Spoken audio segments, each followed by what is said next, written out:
한국사 일타 강사 여러분께 오늘 말씀 전해주시겠습니다. 전학길 선생님입니다. 큰 박수 부탁드립니다.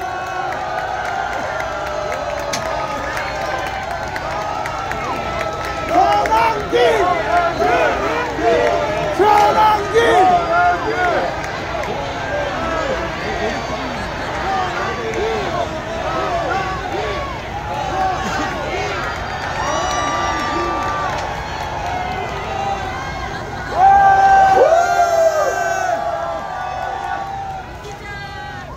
선생님, 마음껏 말씀하십시오.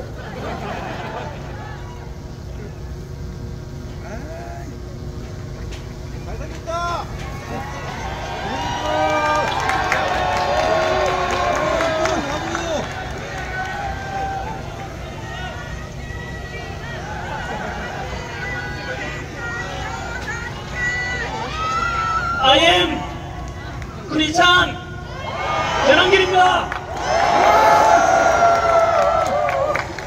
저는 오늘 제가 믿는 하나님의 말씀이 담긴 성경책에 손을 얹고 기도하는 마음으로 시작하겠습니다. 저는 하나님을 사랑합니다. 그리고 대한민국을 사랑합니다. 이렇게 기독교든 가톨릭이든 불교든 종교의 자유가 있고 표현의 자유가 있는 자유 대한민국이 좋고, 종교의 자유가 없고 사상과 표현의 자유가 없는 중국과 전체주의 공산주의 북한 공산 정권은 싫습니다. 저는 오늘 처음으로 대통령 탄핵 반대 집회에 참석했습니다. 너무 늦게 나타나서 죄송하고, 대한민국을 다시 살려내고 굳건한 한미동맹 속에서 전쟁을 막고 평화로운 대한민국을 우리 2030 세대들에게 물려주기 위해서 어느 것이 옳은지, 무엇이 진실인지, 무엇이 공의로운지, 무엇을 해야만 하는지를 먼저 깨닫고 진작부터 집회에 참석해서 목이 터져라, 탄핵을 반대한다, 탄핵을 반대한다 외쳤던 깨어있는 우리 모든 시민 여러분께 늦게 합류해서 죄송하다는 말씀과 함께 먼저 나와서 싸워주신 것에 대해서 대단히 감사하다는 말씀을 드립니다.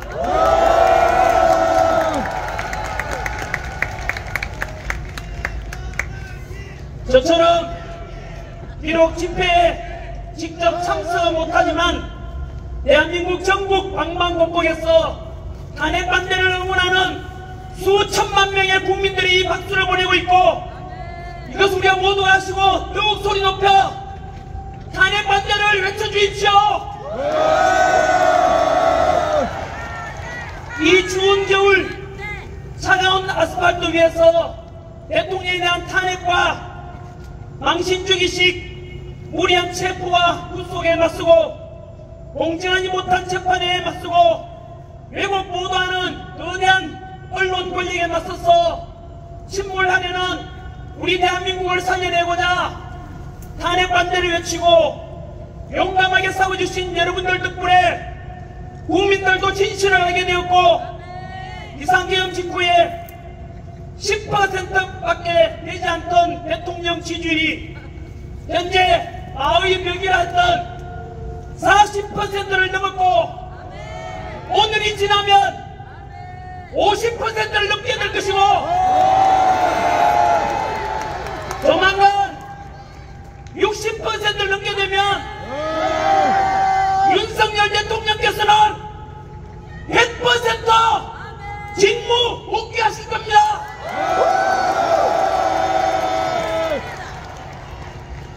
헌법재판소 이미선 재판관께서 말씀하셨습니다. 언제는 여당과 야당을 떠나 오직 국민만 바라보고 간다라고 말씀하셨습니다. 이 말이 무슨 뜻인지 아십니까? 대통령의 지지율이 올라가고 직무 복귀를 바라는 국민이 많아진다면 기꺼이 탄핵 기각 심판을 하겠다는 뜻 아니겠습니까?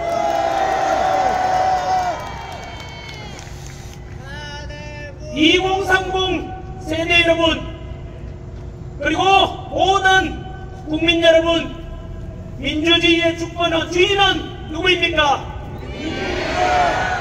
우리 헌법 1조에서 대한민국은 민주공화국이고 모든 주권은 국민에게 있고 모든 권력은 국민으로부터 나온다 라고 되어 있습니다. 입법부, 행정부, 사법부, 그리고 헌법재판소, 그 위에 누가 있겠습니까?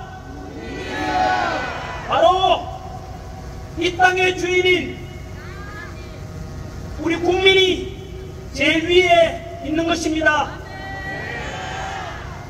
오늘 우리 이 탄핵 반대 집회 역시 대한민국의 주인으로서 부당한 권력과 부당한 공격과 절차적 정의를 상실한 권력에 맞서고 외국 편파 보도 언론에 맞서서 떳떳하게 우리 주권을 되찾고 대통령을 직무 복귀시켜서 보다 더 강력한 대한민국, 보다 더 살기 좋은 우리 대한민국을 함께 만들어야 되지 않겠습니까? 저는 정치인이 아닙니다.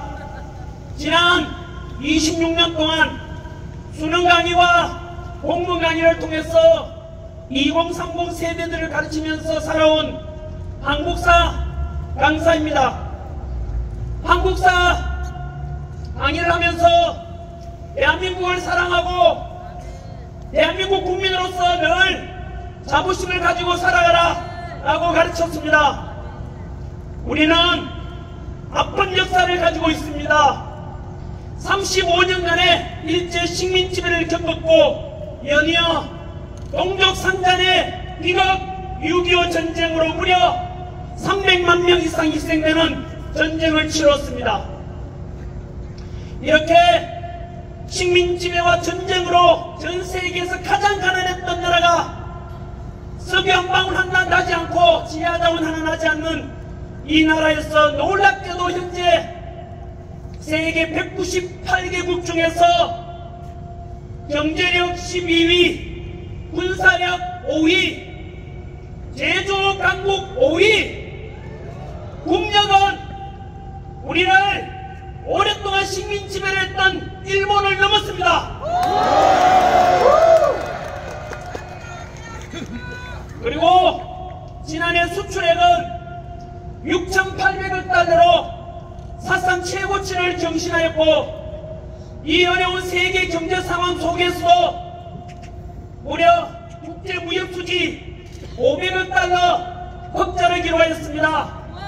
이런 위대한 대한민국 자랑스럽지 않습니까? 자랑스럽습니다. 우리 국민 대단하지 않습니까? 대단합니다.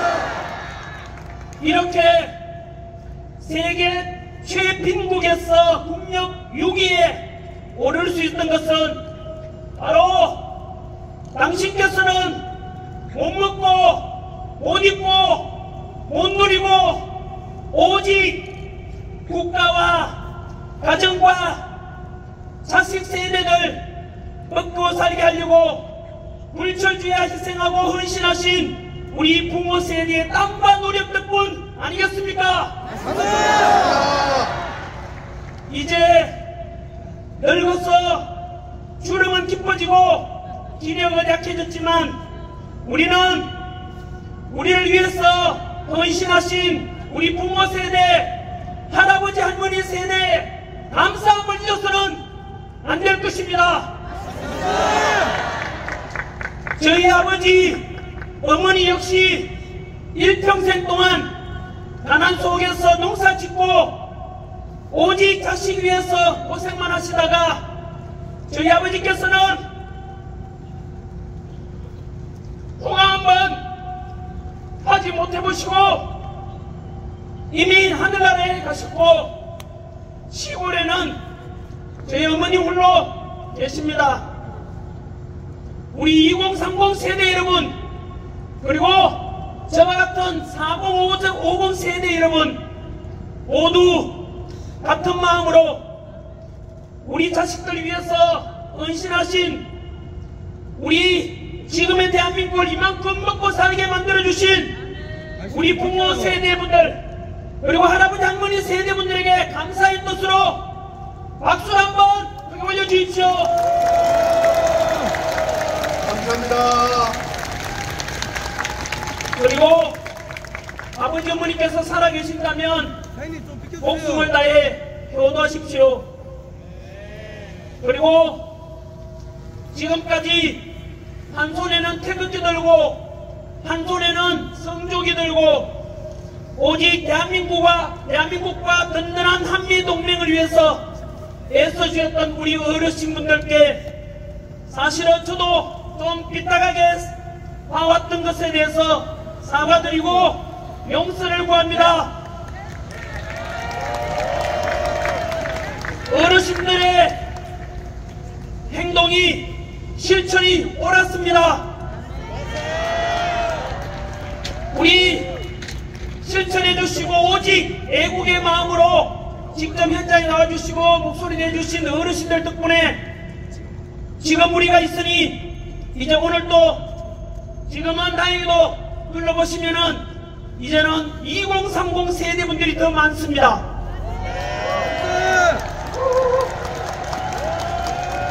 어르신들 보시기에는 아직 어리고 잘 모를 것 같지만은 그래도 우리 2030 세대 이 자리에 나오는 거 보면 대견스럽지 않습니까?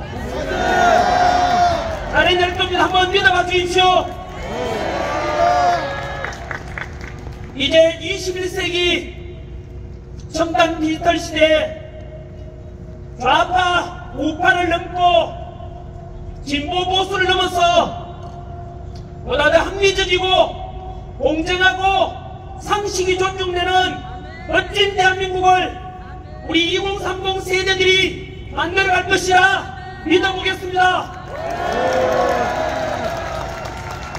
이번에는 우리 어르신들께서 미래를 이끌어가고 대한민국의 새로운 주인이 될 2030 세대들의 용기와 격려를 위해 박수를 한번 쳐주십시오.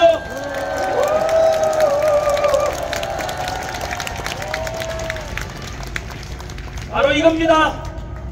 이번 비상계엄을 계기로 국민들이 깨어나고 정치가 얼마나 우리 생활에 모든 곳에 중요한 영향을 미치며 민주주의가 얼마나 중요한 것인지 깨닫게 되어 이제 앞으로는 좌우의 갈등을 넘고 지역 갈등을 넘고 세대 간 갈등을 넘고 남녀 간의 갈등을 넘고 노사 간의 갈등을 넘어 우리 모든 대한민국 국민들은 하나가 되어야 합니다. 나아가 남북평화 통일을 이루고 한반도 한민족 모두가 하나 되어 서로 통합하고 서로 존중하고 보다 더 풍요롭고 행복한 21세기 선진 통일 대한민국을 만들어야 되지 않겠습니까? 맞습니다. 그리고 45년 광복 이후 이렇게 가장 가난했던 나라에서 전 세계 국력 6위의 선진 자유민주주의를 실현하기까지는 훌륭한 지도자와 동시에 독재에 맞서서 싸웠던 민주화를 이루어낸 많은 민주화에 기여하신 분들께도 감사하는 마음을 가져야 될 것입니다. 저는 이승만 대통령을 존경합니다. 그리고 박정희 대통령, 김영삼 대통령, 김대중 대통령, 노무현 대통령도 모두 존경합니다. 지금까지 우리는 이승만 대통령을 존경한다고 하면 우파라고 하고, 이승만을 독재자라고 하면 좌파로 편가르게 하고, 그래서 상대방을 사자바서 공개했는데, 이제 우리 2030 세대들은 이런 기성세대가 만들어 놓은 편협된 역사관을 극복해야만 합니다. 이승만 대통령은 독재에 위한 개헌과 3.15 부정선거 등의 과오도 있었습니다. 하지만 왕복과 6.25 전쟁의 그 혼란 속에서 농지기를 통해서 소작농민에게 땅을 가질 수 있도록 해주었고, 북한 공산당을 막아내고 한미상호방위조약을 통해 주한미군에 주둔 약속을 받은 덕분에 튼튼한 안보의 토대를 위해서 우리는 지난 70여 년간 전쟁 없는 나라에 살 수 있었던 것입니다. 이렇게 역사는 시대 정신에 입각해서 공과를 균형되게 볼 수 있는 안목이 필요한 것입니다. 박정희 대통령 역시 유신독재의 과오도 있었지만 경제성장의 1등 공신인 것은 아무도 부인할 수 없을 것입니다.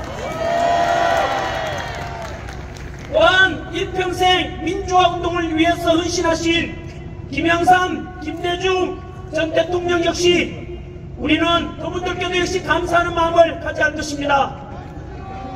진보 세력의 지지를 받아서 당선되었지만 지지자들로부터 욕먹어가면서도 한미 FTA를 체결해냈고 미국의 요청을 받고 이라크 자이툰 파병을 진행하면서 확고한 한미 동맹을 다지겠던 이런 노무현 대통령의 평가도 높이 평가되어야 할 것입니다.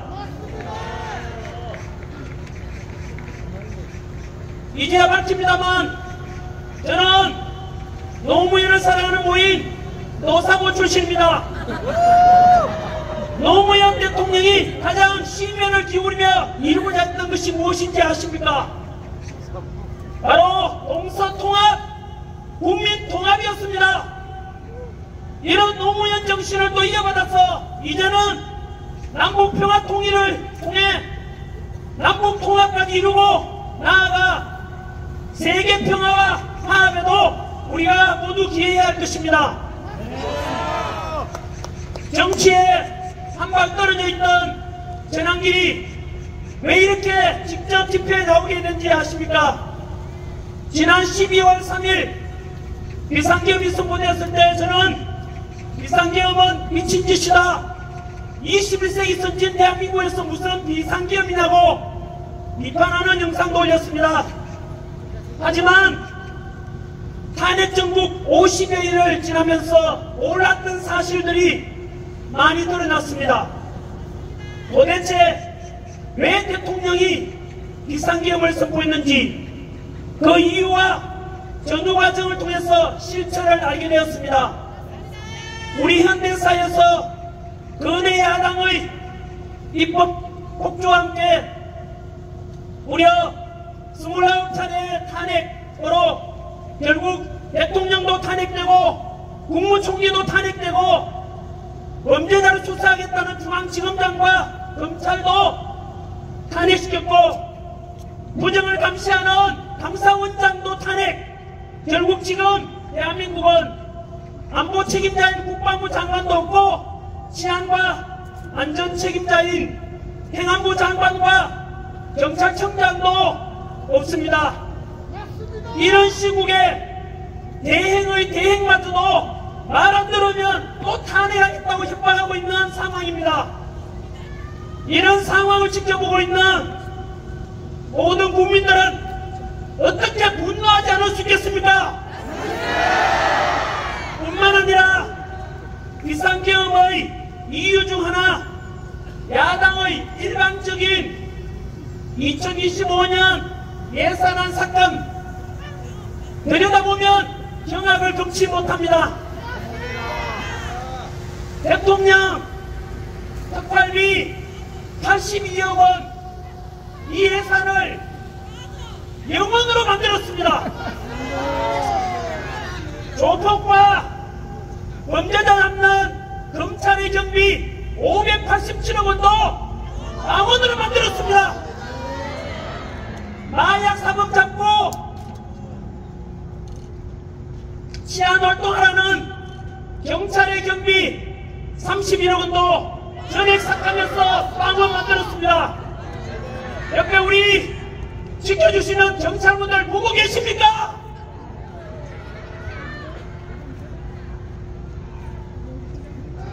청년 일자리 지원과 육성 예산 15억 원마저도 삭감하고 더 충격적인 것은 요즘 병장급여 인상으로 상대적으로 직업군인 사기가 너무 바닥인데 그래서 편성한 초급 간부의 처우 개선 예산 141억 원도 삭감했습니다.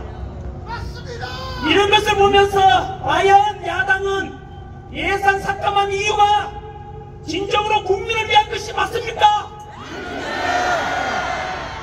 아니 이렇게 대통령 경비 82억 원 전액을 삭감해서 망원으로 만들어버린다는 것은 가정으로 치면 돈 하나도 안 주고 집안 살림 살아라. 그것도 살기 싫으면 그냥 집 나가라는 것과 무엇이 다르겠습니까? 대통령도 우리 국민이 뽑은 대표입니다. 이런 상황을 지켜보면서 국민들은 이들이 과연 진짜 국민을 위한 정치를 하고 있는지 그 실체를 알아버린 것이고 이런 속에서 진행된 탄핵정국 속에서 편파보도 왜곡보도의 극단을 보면서 기존 언론에 대한 신뢰가 완전히 무너졌고 듣도 보도 못한 우리법연구회 국제인권법연구회라고 하는 사법부내에 정치적으로 편향된 재판을 일삼는 판사들도 알게 되었습니다. 공수처와 서부지법의 이상한 영장 발부와 판결을 보면서 상식적으로 납득이 되지 않는 현직 대통령에 대한 예우는 하나도 없고 일반 서민보다 더 잔인하게 온 세계가 지켜보는 가운데서 보여주기식 체포와 구속 그렇게 법이 이상하게 집행되는 것을 보고 우리는 전 세계적으로부터 국제적인 비웃음거리가 되었습니다. 이들의 행태를 통해서 다시 한 번 더 그들의 본질도 알게 되었습니다. 그들은 공정한 법 집행보다는 오직 자신들의 이익을 위한다는 것을 알게 되었고 그 와중에 다들 아시다시피 용산 대통령 관저 체포가 진행될 때 관저 밖에는 양쪽 시민들이 극단적으로 대치하고 있었고 관저 입구에는 공수처 지시를 받은 경찰과 경호처 함께 무력 충돌 직전까지 대치하던 때 절대로 우리 국민을 다치게 할 수는 없다. 경찰도 경호처도 모두 우리 소중한 우리 국민인데 차라리 내가 잡혀가겠다. 이렇게 윤석열 대통령께서는 본인 스스로 희생을 선택했습니다. 저는 그때서야 진정으로 누가 대한민국을 사랑하는 사람인지 누가 저 국민을 진정으로 사랑하고 있는지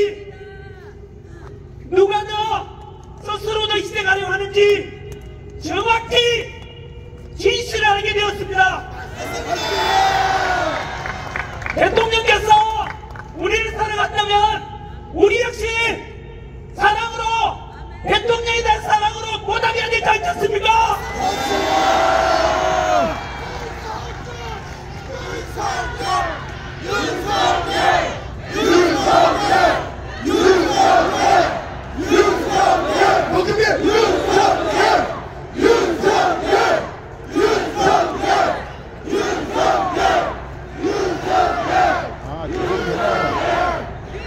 우리 갇혀 계신 윤석열 대한민국 대통령님을 사랑하고 응원하는 목소리 들리십니까? 윤석열 대통령님 힘내십시오. 우리가 있습니다. 대한민국 모든 국민들이 윤석열 대통령을 기다리고 있습니다. 응원합니다.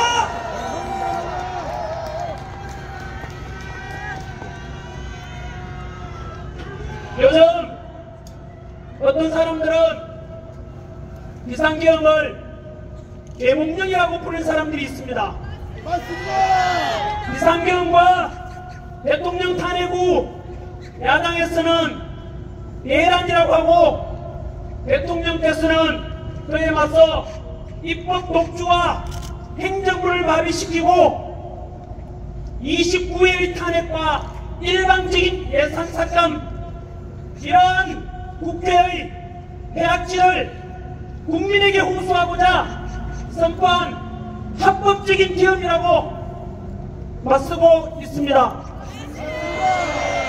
그런데 저는 법적으로는 전문가가 아니어서 자세히는 모르겠지만 상식선에서 한번 생각해보면 역사적으로 왕이 통치하던 시대도 그렇고 현대사에 와서 대통령이 통치하는 시대에서도 대통령이 내란을 일으켰다, 그런 역사는 사례가 없습니다.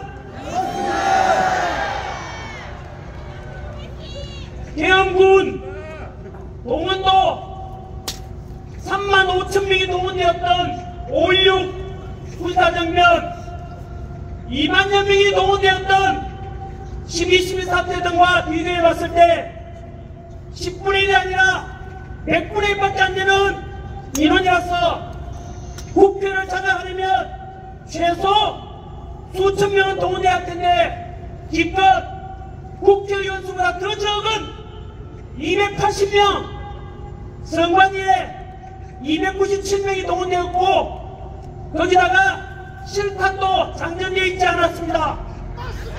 그리고 계엄 선포 후 불과 2시간 만에 대통령은 국회의 계엄 해제 요구에 따라서 의견에 따라서 당연히 법을 따라야 한다면서 6시간 만에 비상계엄은 없어졌습니다. 아마도 일찍 잠든 분들은 자고 일어나 보니 뉴스 보니까 한밤에 계엄의 시작과 끝이 모두 난 상태라는 것을 알게 됐을 겁니다.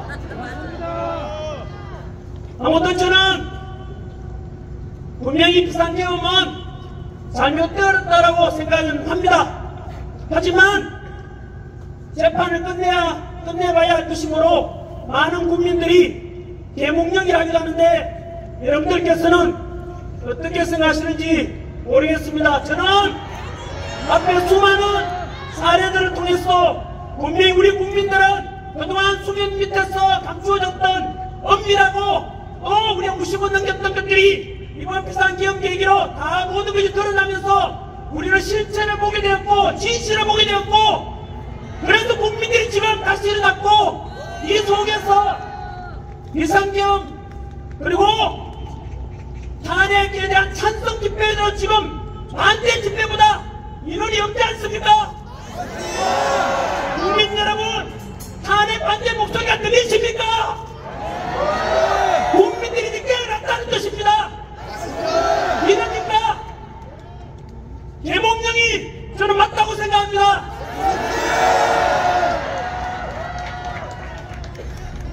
어느덧 이제는 헌법재판소의 시간이 다가왔습니다. 헌법재판소에 대해서 대한민국의 현재 가장 중대한 대통령 심판하는 기관이니까 모든 국민들은 헌재만 바라보고 있고 심판의 결과는 대한민국의 앞날에 너무나 큰 영향을 미칠 것입니다. 우리 헌재만큼은 공수처나 서부지방법처럼 정치적인 오해를 사지 않도록 오직 법과 양심에 따라서 올바른 판단해 주기를 모든 국민들이 바라보고 있고, 그래서 다시 헌재의 권위를 되찾을 수 있기를 모두가 바라고 있습니다.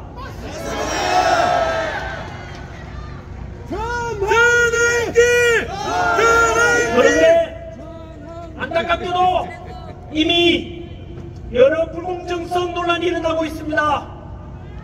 먼저 국회 탄핵소추단이 헌법재판소에 대통령 탄핵심판소추 사유에서 형법상 내란죄에 해당되는 부분을 제외한 것을 두고서 논란이 본격화되었습니다. 국회에서 대통령 탄핵 가결시킬 때 가장 큰 내란 혐의로 국회에서 통과시켰는데, 지금 와서 내란죄를 뺀다면 당연히 헌재에서는 대통령 탄핵소추안은 기각심판하고 국회로 돌려보내서 탄핵소추를 다시 하라고 하는 것이 상식 아니겠습니까? 짜장면을 시켰는데 짜장면은 안 나오고 단무지만 나왔습니다. 그런데도 그 단무지가 짜장면이니까 그냥 먹으란다면 어느 누가 납득을 하겠습니까?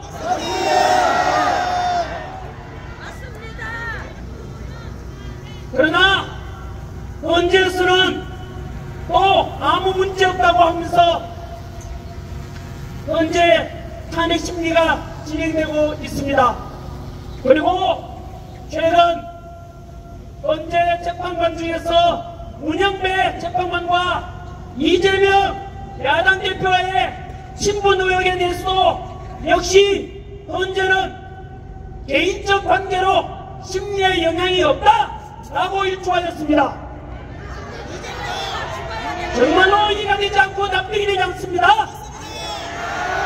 이러니까 절차적 정의와 공정성과 합리성을 강조하는 2030 세대들이 누가 이걸 믿고 따라가겠습니까? 정말 기성세의 양상으로서 부끄러워서 얼굴을 못 들겠습니다. 우리나라 헌재도 마찬가지로 왜 이때 무너졌는지, 왜 이래 불공평한지 너무나 안타깝습니다. 그래서 지금 우리가 주권 행사를 위해서 이 자리에 모인 것 아니겠습니까? 이렇게 우리가 모여서 무너져가는 대한민국을 다시 살리려고, 그리고 국민 다시 통합하자, 대한민국을 정상화시키자, 이런 목적으로 모이는 것 아니겠습니까? 한 번 더 헌법재판소 이미선 재판관은 정확히 말씀했습니다. 헌재는 여당과 야당을 떠나 오직 국민만 바라보고 간다 라고 말했습니다. 이 말이 무슨 뜻인지 아시겠죠? 대통령 지지율이 올라가고 직무 복귀를 바라는 국민이 많아진다면 기꺼이 탄핵 기각을 하겠다는 뜻 아니겠습니까? 여러분, 그러면 우리 다시 뭉칩시다.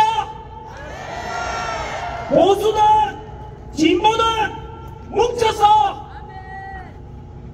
대한민국을 살려냅시다. 더욱더 강한 대한민국, 통합되는 국민, 그래서 우리 2030 세대들이 보다 살기 좋은 대한민국, 상식이 존중되고 정의와 공의가 강물처럼 흐르는 그런 반듯한 대한민국을 소망하는 모든 국민들께서 한 주시리라 믿습니다.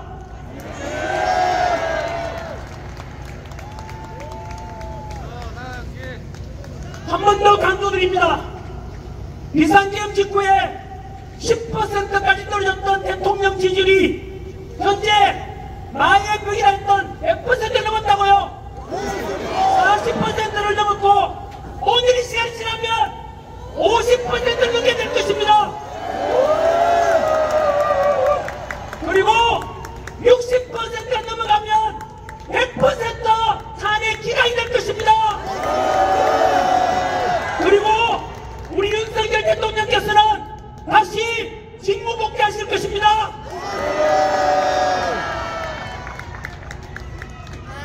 특별히 민주화를 사랑하는 우리 전라도 광주 시민 여러분께 호소합니다. 독재에 맞서서 민주화를 이뤄낸 주인공들 아닙니까? 저도 광주 망월동 묘지에 여러 번 갔었습니다. 5.18 광주 민주화운동 때 희생된 분들께 여러분들 덕분에 희생 덕분에 지금의 대한민국 민주화가 앞당겨졌다라고 감사함을 잊지 않겠다라고 다짐했습니다. 전라도 우리 광주 시민 여러분, 지금 야당의 행태를 보십시오. 입법 독재와 일방적인 예선 삭감, 그리고 이로 인한 행정부를 마비시키고 대통령 탄핵과 29분의 탄핵, 이게 과연 민주적이고 말이 되는 이야기입니까? 거기다가 최근 들어와서 야당에 대한 지지율이 떨어지니까 그 여론조사하는 기관을 협박해서 이제 국민의 여론 눈과 귀마저도 가리려고 하고 있고, 카톡 검열이라는 현대사회에서 우리 민주화된 대한민국에서 상상도 할 수 없는 표현의 자유를 맛보자 하는 것. 여러분, 최근에는 대통령께서 비상계엄에 선포하실 때 국회보다 우리 선관위에 더 많은 비용부를 보냈지 않습니까? 다 합쳐도 기껏해 간다 안 됩니다. 아까 말씀드렸지 않습니까? 5.16 군사전면 때 35,000명, 12.12 사태 때 2만여 명, 국회에 보내준 거 우리 국회 얼마나 큽니까? 저게 기껏해서 280명, 100분의 1도 안 됩니다, 여러분. 선관위 297명 갔다 해도 마찬가지입니다, 여러분. 이게 무슨 일 아닙니까? 초등학생 수준만 되어도 판단이 될 겁니다. 상식적으로 생각해도 국회를 장악하고 헌정을 중단시켜야 한다면 수천 명은 최소한 국회에 보내야 되지 않겠습니까? 여러분, 며칠 전에는 전한결도 마찬가지로 이러한 선관위의 부정선거에 대한 의혹, 그동안 음모론이다라고 했지만 실제로 제가 조사해보니까 너무나 많은 의혹과 의심을 살 만한 적이 많았습니다. 그 부정선거 의혹은 이재명 야당 대표도 부정선거 의혹이 있어준다라고 말씀한 적이 있습니다. 야당 국회의원도 그 말씀하셨고 여당 국회의원도 그 말했습니다. 국회의장도 마찬가지로 선관위는 믿을 수 없는 의심스러운 게 너무 많다라고 이미 방송 보도 다 됐습니다. 저 역시 마찬가지로 선관위의 과거에 있었던 너무나 많은 비리들, 1200명이 넘는 인사채용 문제와 비리, 저는 제 수업을 듣고 구급 공무원들로서 선관위에 근무하려는 목숨 걸고 공부하는 그 수업을 생각하면은 이런 것을 들으면은 진짜 피가 거꾸로 솟습니다. 여러분, 이런 제가 선관위에 대해서 야당이든 여당이든 누구든지 간에 다 빼놓고 제대로 보고하자. 그러면 선관위가 오히려 고마워야 되는 거 아닙니까? 그 또 투명성 있는 기관이 될 것이고, 그러면 얼마나 좋겠습니까마는, 놀랍게도 제가 선관위를 비판했는데 민주당에서 전환기를 고발했습니다. 한 번 더 말씀드립니다. 전환기는 선관위에 많은 의혹과 문제에 대해서 지적했는데 민주당에서 저를 고발했습니다.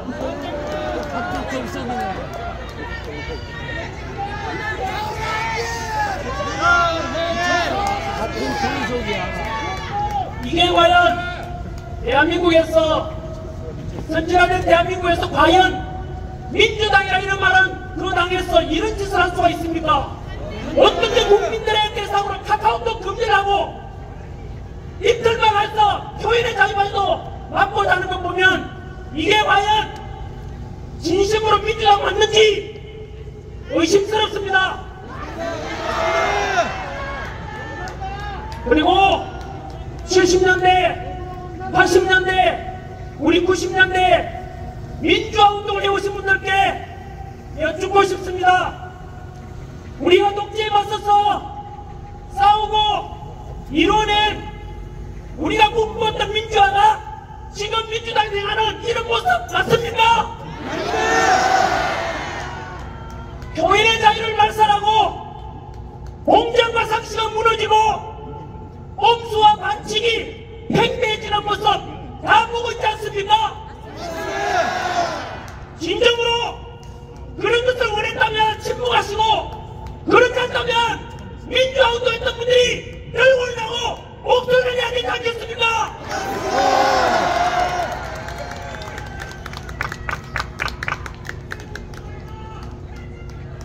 우리 전 대통령 김대중 대통령께서 그걸 말씀하셨지 않습니까? 행동하지 않는 양심은 악의 편이다. 이제 전국 교회에서 대학 교수들도 학계 전문가분들께서도 이제 목소리 내십시오.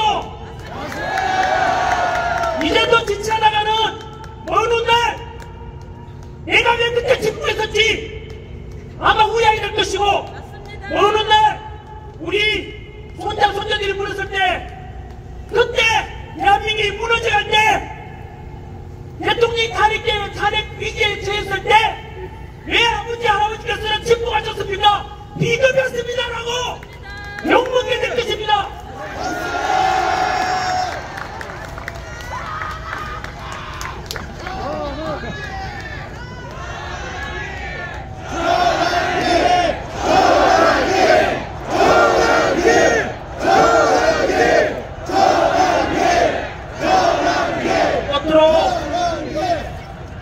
이번 대통령 탄핵으로 가장 가까운 우방국 미국의 트럼프 대통령 취임식에도 참석하지 못한 우리 대통령님을 대신해서 우리 국민의 뜻과 목소리를 트럼프 대통령께 전달하고자 합니다. 아마도 자막으로 아마 영상 올라온다면 트럼프 대통령과 미국 국민들도 보게 될 것입니다. 트럼프 대통령님 제47대 대통령 취임을 축하드립니다. 우리 대한민국 윤석열 대통령과 모든 국민들은 미국을 사랑합니다. 그리고 우리 평화를 지켜주고 계시는 주한미군을 사랑합니다. 그리고 트럼프 대통령을 지지합니다. 우리 대한민국과 미국은 지난 70여 년간 군사적 동맹과 경제적 협력을 통해서 상호 우호와 협력 속에서 가장 가까운 우방으로 튼튼한 신뢰관계를 유지해 왔습니다. 우리 대한민국이 북한 공산당의 침략을 받았을 때 유엔군 이름으로 메가더 장군을 비롯한 미군이 와서 우리 대한민국이 공산화되는 것을 막아주었습니다. 그 전쟁 속에서 974명, 부상자 103,284명, 포로와 실종자 7,926명, 합계 희생된 미군 희생자 147,784명의 미군이 북한 공산당과 싸우다가 희생된 것을 우리는 절대 잊지 않고 기억하고 있으며, 이분들의 희생과 주한미군이 지켜준 덕분에 지난 70여 년간 우리 대한민국은 공산당과 맞서서 이길 수 있었고 지금까지 평화를 유지하고 있습니다. 트럼프 대통령님, 아시다시피 안타깝게도 우리 대한민국의 대통령께서는 현재 야당의 일반적인 공격을 받고 현재 탄핵소추 심판과 내란 혐의로 수사를 받고 있습니다. 그래서 취임식날 우리 트럼프 대통령과 우리 대통령께서 가장 가까운 옆자리에 앉아서 취임식 축하를 해드렸어야 하는데 그렇게 하지 못했습니다. 아마도 트럼프 대통령께서도 같은 마음이었을 것이라 생각합니다. 트럼프 대통령님, 우리 대한민국 국민들은 현명하며 성숙된 민주화의식을 가지고 있기 때문에 지금의 탄핵 정국도 무사히 잘 극복해낼 것입니다. 그러나 조금만 기다려 주십시오. 갇힌 윤석열 대통령의 지지율이 현재 50%를 넘어가고 조만간 탄핵이 기각되면 대통령 직무복귀를 하게 될 것입니다. 복귀하게 되면 최대한 빠른 시일 내에 두 정상이 만나서 남북관계의 평화와 나아가 동북아시아, 더 나아가 세계의 평화를 위해서 함께 협력하는 자리를 만들어 주십시오.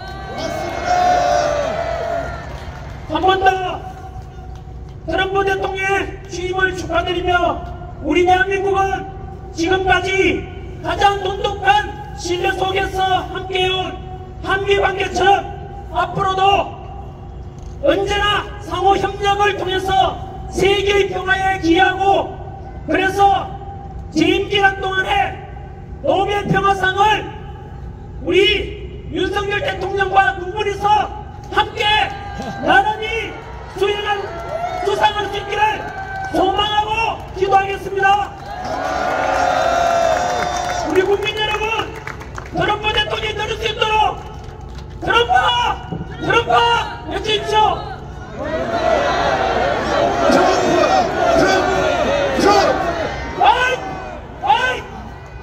함께 외치십니다. Fight! Fight! Fight! Fight! 예, 우리 소망과 기도는 하나님께서 꼭 전달해 주리라 믿고 응답이 있을 것이라고 확신합니다. 앞으로도 더 많이 기도해 주십시오. 이제 제 강연을 마무리 짓고자 합니다. 저는 2030 세대들과 모든 국민 여러분들께 한 번 더 호소합니다. 지금의 대한민국은 비상경과 탄핵정국 속에서 정치적, 경제적, 군사적 모든 면에서 가장 위기에 처해 있습니다. 이럴 때일수록 우리는 무조건 뭉쳐야 합니다. 97년 IMF 위기 때도 우리 국민 모두는 하나같이 집에 있는 금반지, 돌반지 다 가져나와서 금모교통해서 전 세계에서 놀랄 정도로 빨리 극복해냈습니다. 2002년 월드컵 때도 모든 국민이 하나가 되어서 응원하고 박수치고 함께 뭉쳤던 기억이 있을 것입니다. 우리 대한민국 국민들은 위대합니다. 다시 뭉칠 수 있고 다시 나올 수 있습니다. 전 세계 국력 6위 이런 위대한 대한민국 국민들 다시 뭉쳐서 다시 한 번 더 일어나 봅시다. 기여하시는 분들 힘내십시오. 근로자 여러분들 힘내십시오. 대한민국 다시 일어날 것입니다. 그래서 다시 한 번 우리 그린데 졸라내고 대통령 복귀하시면 다 함께 즐거운 마음으로 신바람나게 대한민국 덩실덩실 춤을 추고 다시 한 번 더 뭉쳐봅시다 여러분. 지역을 넘어 세대를 넘어 노사를 넘어 모두가 통합하고 남녀 모두 통합하고 한 번 더 뭉쳐봅시다. 우리 대한민국 국민들은 강합니다. 이번 어려움도 어떤 어려움도 극복해낼 것입니다. 2030 세대 여러분들 다시 한 번 더 힘내십시오. 우리도 청년세대 믿고 2030 세대들은 우리 4550, 6070 세대 다 믿어보십시오. 오산한 장우스님께서 그런 말씀하셨습니다. 청년이 죽으면 민족이 죽는다고 했습니다. 저는 우리 청년들이 다시 한 번 더 깨어나고 다시 해낼 것이라 믿습니다. 끝으로 아까 말씀드렸던 좋은 말씀 한 번 더 전하겠습니다. 이 비상시국에서 침묵하시는 분들 행동하지 않는 자의 양심은 악의 편이라는 말씀 꼭 기억해 주십시오. 그리고 러시아식 네페라소트가 했던 말씀으로 끝맺겠습니다. 슬픔도 노여움도 없이 사랑하는 자는 대한민국을 사랑하고 있지 않다.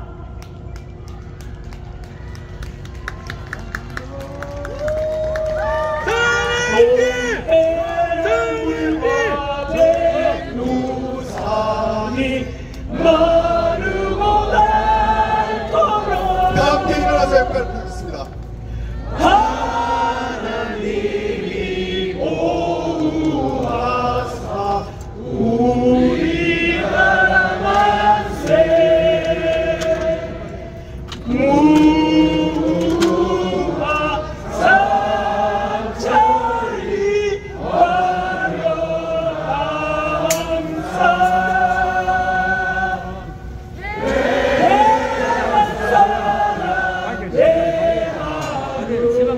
아니 같이 길이 오전하세. 감사합니다. 싸우자! 싸우자! 싸우자! 싸우자! 싸우자! 이기자! 이기자! 이기자! 이기자! 이기자! 이기자! 전한길 선생님입니다. 2030이 주제는 새로운 대한민국 전한길! 전한길! 전한길! 전한길! 전한길! 전한길! 전한길! 감사합니다. 우리 전한길 선생님이 대한민국과 미국과의 동맹을 이야기해 주셨습니다. 한미동맹 중요합니다. 우리 함께 코리아 USA 세 번 외치겠습니다. 코리아 USA 코리아 USA 코리아 USA 네 감사합니다. 네 자리에 앉아 주십시오.